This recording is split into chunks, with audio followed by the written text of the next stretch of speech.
byakozire itwenko oburiisa bwa rweshanshande twineshonga wenchi nitusima ruhanga ruhanga abo w'imbabazi natandika kanahendera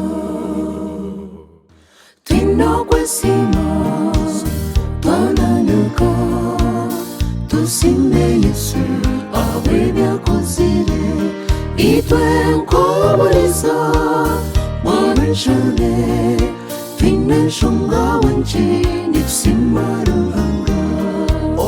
ruhanga abo w'imbabazi natandika kanahendera yebare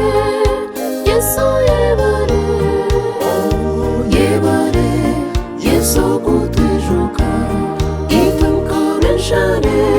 tugatumwa oburiisa